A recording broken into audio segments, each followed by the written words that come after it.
ಭಸ್ಮಾಸುರ ಅವನ್ ತಲೆ ಮೇಲೆ ಕೈ ಇಟ್ಟು ಭಸ್ಮ ಆದ. RSS ಮೇಲೆ ಕೈ ಇಟ್ರೆ ಭಸ್ಮ ಆಗೋದು ಗ್ಯಾರಂಟಿ. ಇದು TV9ಗೆ ಶಾಸಕ ಮುನಿರತ್ನ ಕೊಟ್ಟಿರೋ ಪ್ರತಿಕ್ರಿಯೆ. RSS ದೇಶದ್ರೋಹಿಗಳಲ್ಲ, ದೇಶ ವಿರೋಧಿಗಳಲ್ಲ, ಅಧಿಕಾರಕ್ಕೋಸ್ಕರ ಮೈ ಬ್ರದರ್ಸ್ ಅಂತ ಹೇಳಲ್ಲ,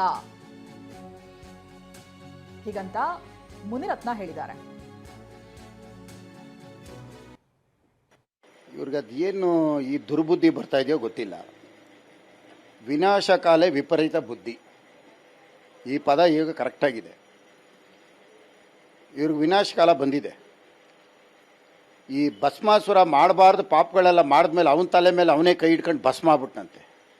ಹಂಗೆ RSS ತಂಟೆಗೆ ಬಂದರೆ ಇವರು ಭಸ್ಮ ಆಗೋದ್ರಲ್ಲಿ ಗ್ಯಾರಂಟಿ, ಅನುಮಾನನೇ ಇಲ್ಲ. ಇವರು ಭಸ್ಮ ಆಗ್ತಾರೆ. RSSನ ಮುಟ್ಟಿ ಇವತ್ತವ್ರಿಗೆ ಯಾರೂ ಉಳಿಲಿಲ್ಲ.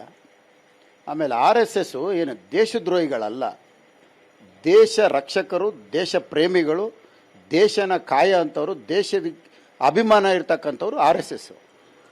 ಇವ್ರ ಥರ ಓಟ್ಗೋಸ್ಕರ ಮೈ ಬ್ರದರ್ ಮೈ ಸಿಸ್ಟರ್ ಅನ್ನೋದು, ಅಧಿಕಾರಕ್ಕೋಸ್ಕರ ಮೈ ಬ್ರದರ್ಸು ನೀವು ನೀವು ಏನು ಜಾಥಾ ಮಾಡಿ ಅನ್ನೋದು, ನೀವೇನು ಬೇಕಾದ್ರೂ ಮಾಡಿ ಅಂತ ಹೇಳೋದು ಓಟ್ಗೋಸ್ಕರ.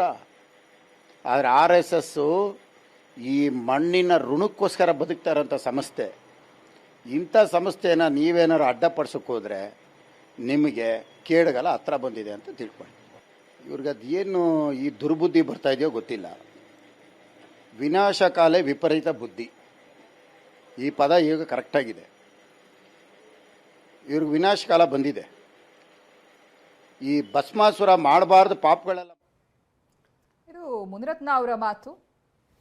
RSS ವಿಚಾರಕ್ಕೆ ಬಂದ್ರೆ ಸುಟ್ಟು ಭಸ್ಮ ಆಗ್ಬಿಡ್ತೀರಿ. ಭಸ್ಮಾಸುರ ಅವನ ತಲೆ ಮೇಲೆ ಕೈ ಇಟ್ಕೊಂಡು ಭಸ್ಮ ಆದ್ನಲ್ಲ, ಇದೀಗ RSS ಮೇಲೆ ಕೈ ಇಡೋದಕ್ಕೆ ಬಂದ್ರೆ ಭಸ್ಮ ಆಗೋದು ಗ್ಯಾರಂಟಿ ಅನ್ನೋದಾಗಿ ಆಕ್ರೋಶ ವ್ಯಕ್ತಪಡಿಸಿದ್ದಾರೆ.